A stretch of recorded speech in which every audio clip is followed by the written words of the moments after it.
support. You know, we just opened up about 2 or 3 months out here, and the support has been crazy. It's been real. The buzz has been going through the city in this one location. All right. All right. But you know, there's a lot of things that I do in business, and it's crazy. She just gave me this story a while ago, right? I didn't realize it. We were stationed together in Sigonella about 8 years ago. I was in the Navy. I did 13 years in the Navy, right? And I got out about 15 years. I got out about 5 years ago. Sorry, 2015, 6 years ago. I got out. But she was my corpsman over there. You know, medical assistant person. When you go to the doctor, they check up on you, your vitals and things like that. You know, I used to always just like be dreaming, always talking about my dreams. And she said, "You don't remember me, but like I was your corpsman." And I just remember, it was 8 years ago. She said, "I remember you used to fly I used to fly private jets for the captains and dignitaries, senators around the world. I was 1 out of 13 people in the military that flew on the private jet, like Air Force One, flew on the jets, and I cooked meals for these guys around the world. So these are world leaders, taking them around the world. It was kind of cool. It was a cool job in a G5. So she was like, I remember you told me this captain set you down, this dignitary set you down, and you know, he told you should get your own. And you used to always say, man, one day I'm gonna get out of the military, I'm gonna have a restaurant, I'm gonna do for people, blah, blah, blah. And she said, look at you now. I forgot about that conversation, but everything I spoke about, she just told me like I told her, and just sitting down in the hallway, just, you know, just rambling, dreaming. I don't know, that kind of like, it brought a little, you know, it hit me right here, like, wow. You know, that's what it is. Whatever we do, we gotta just, I always tell everybody what you do is, you always keep pushing. You know, you'll never stop, you know what I mean? I got this thing, stay hungry, not humble. Why I say that, people forget about the humble times is when you're growing. Is when you pushing to get to where you want to get. But when you get to where you gotta get, don't say, you know what, I'm not gonna show off. I'm gonna drive a Prius. I'm not gonna, no, get your trophies and show it off and keep pushing, because you lose your hunger and then you fall. Right. So don't stay humble, you know, stay hungry. Yeah. Be humble for the little moments. Right? That's how I go. Right? But look, it's about giving y'all game, so like, I'm here for little questions and answers. You know, if anybody want to ask me questions of my journey, I'll let you know. You know, I'm here, you know, my business, I own about 4 businesses. I got about a little bit over 100 employees. We're in 5 states. We're serving the Veteran Center out of Atlanta, feeding about 40 vets a day, in the cafeteria service out there. We're in Alaska, feeding about 35 veterans every day in the domiciliary facility. The crisis going on the border. My company's actually feeding them. We're out of El Paso, Texas, Yuma, Arizona, and out here in San Diego, doing the border patrol, feeding up. We went out there last week, feeding all the Haitians that came in. We got all the things that's going on. Adam's Experience is actually out there, hand on the ground, feeding those folks. So that's my base company. We have chefs. You know, this is my newest venture right now. I have a trucking company out in Texas, and I have a record label. That's one of the things that's kind of close to me. Almost Music Group. All right? So a lot of people get confused, but like, you know, I just keep pushing. Sometimes I feel like I ain't working hard enough. You know, it's 24 hours in a day, and I wish I had more. You know, so I'm here for it. So any questions, let me know if you got any questions for me, and I'll be free to answer. When you were starting your first business, was there like a certain challenge or unlock something that you discovered in the first couple of years of your business that you think really helped launch, you know, you'd be able to launch multiple businesses and continue to succeed? Yeah, that's a good question. My first business, well, I didn't understand, just in catering, right? I was just doing catering and just doing a private chef, looking for sales. And I went to mentorship. I'm like, man, I'm over here catering and doing private chef work, but I cater a whole wedding for $10,000. But then I'm so busy, I can't get the sale for the next time. But like, when does the sale stops? When do you stop looking for sales? I hate it. It's like one-off. You get a client, now you got to find another client. You get a client, and then you don't know what your projections are in the next couple of months. You don't know if it's going to be slow or heavy. So I found out about government contracting, right?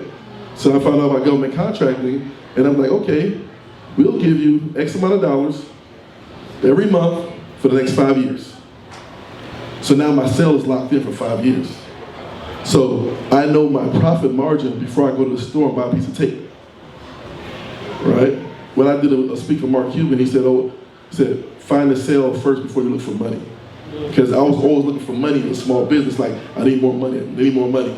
So I advise you, those people want to start small business, if you want to start a cleaning company, don't go get the van, the truck, the supplies first, and then look for the sale.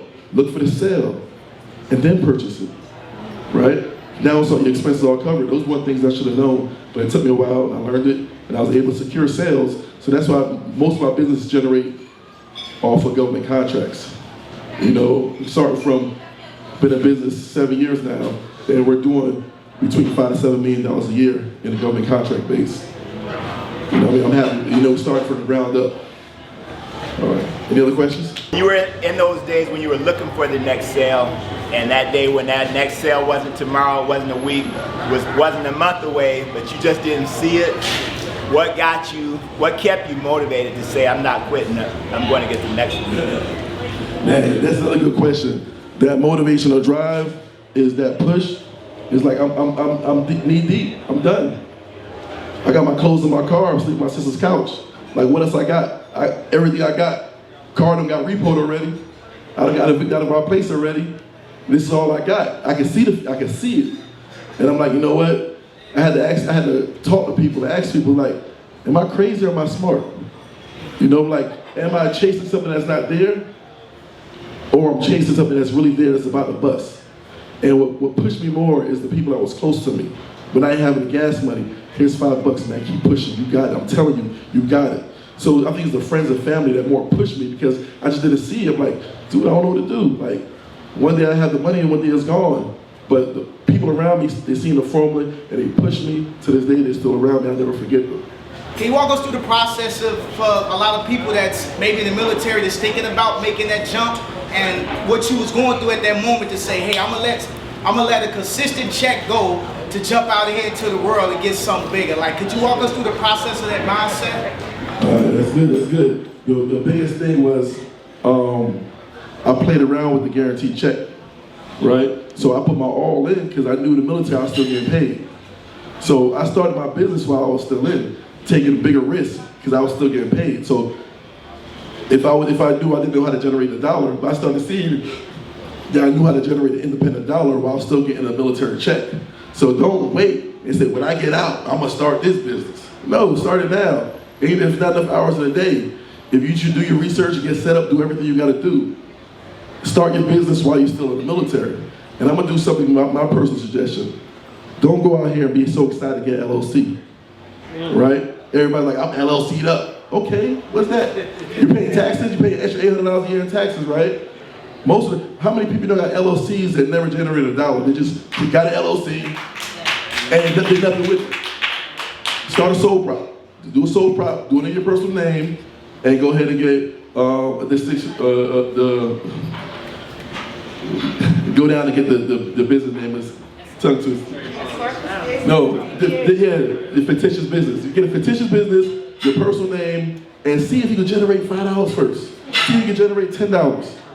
Don't give the government money and you're excited and you have it. Look at my guy, look, Secretary of State, paperwork on. Okay, $800. Can you generate $800? Right? Because it might have been a hobby that you change your mind on next week about. And then sometime when you're doing business, you may find out you're not meant to be a business owner. You have to know inside. You may be meant to be the right hand of a business owner because some people are good for that. I know there's a lot of things I'm not good at, and I hire people to make me strong around me. Right? So figure out who you are and put that drive in while you're still in.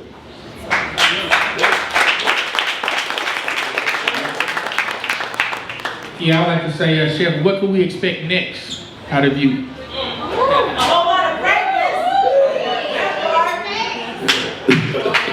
You know, I'm crazy, so I'm crazy. You know, so everybody says I'm crazy because I'm always working and always. Like I said, I'll always be broke because I'm always gonna put money into the new project. That just means that's that Dame Dash thing. 100,000 may be good to you, but I'm trying to figure out how to put it in something else and keep it going. So Currently, what I'm working on right now, this right here is an idol. So I don't know if everybody understands the concept of chefs. Chefs is a place where we book chefs like people book talent as artists. So we're booking chefs as a talent, just like a club would book a DJ or an artist, right? So there's so many. When I was starting my company, when I was starting back in the day cooking, I used to beg restaurants, can I do a pop-up at your place? I will pay you if I could brand on the day that you're off. I just want to cook at a restaurant, see how it feels to generate revenue and see if the regular people like my food. Because friends and family is always gonna say they like it. So chefs, I'm gonna franchise it. Chefs SD, Chefs LA, Chefs ATL. So this is right now, I'm getting the kinks out. So after I get the kinks out, and everybody, and it's working great, I'm planning on franchising and take it to the next level.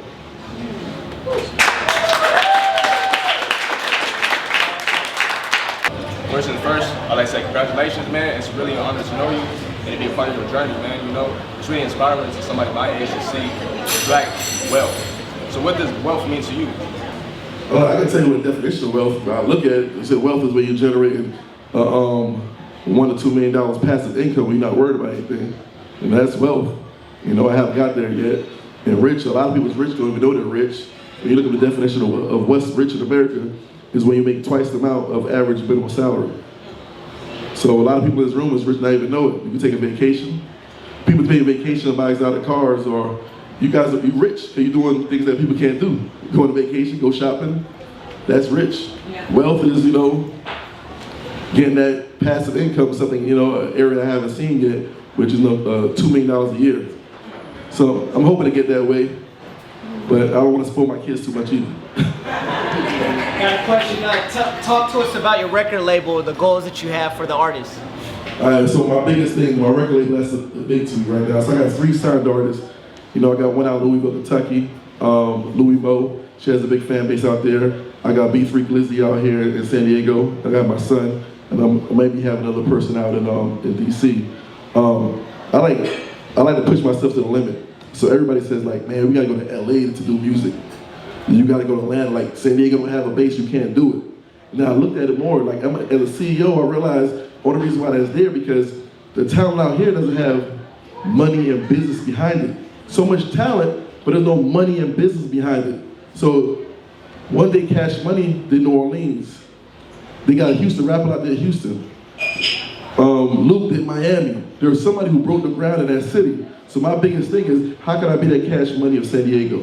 How can I put the business and money behind artists that already have the talent and have the following, but have no structure and business and money behind it to just skyrocket? So that's a lot. I have a lot coming, and my artist has some good features. And you see, every artist that comes to the city got to check in, baby. Right here in Chef, you check it in. Those years ago when we served, all right? So all those years ago when we served, now you're at this point, you put in so much work and you've manifested all of this from the words that you said then. Now one thing that we don't like to talk about, especially in our community, is self-care. What are you doing for self-care? When do you take time for yourself, to look after yourself and mental health? Because you're going to encourage so many men this evening, so many women this evening, but there's a balance that we have to face. Otherwise, our body will tell us it's time to sit down. So what are you doing for your self-care? So one thing I did recently, I did it recently, and I'm still trying to learn how to use it. I hired an actual personal assistant. Like I have an assistant that runs my companies. I have an assistant for every business, but like a personal assistant to manage my schedule, make sure I have off time, make sure I hit the gym, because if not, I'm kind of all over the place. So that's my first step of, I'm always trying to make myself better. Right. And I'm also a single dad of 3. Right. So a lot of people don't know, like all these businesses, it's just me and my 3 boys live together. Every morning at 6 o'clock in the morning, get up, make breakfast, take them to school, go to work, run around, pick the kids up, make dinner.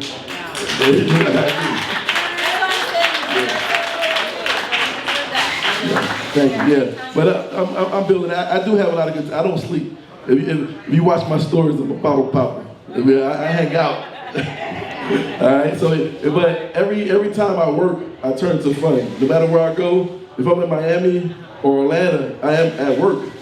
But I make sure at nighttime, I enjoy me. Okay, fair enough. All right, cool. Model off of your inspiration of your hustle. Man, people I can't touch and see. The biggest people who inspire me is the Jay-Z's who came from my neighborhood, right? There was the Simmons. And then I recently became friends with Akon. And I'm thinking, like, I'm like, you know what, I'm doing all right. And then he says, well, I use my music business as a network for me. So right now, I haven't told anybody, but I'm building a city in Dubai, an island. He says, I'm building an island in Dubai. So I'm gonna go on tour, do my record, I'm gonna go on tour, meet some investors while the city's being built, and I come back.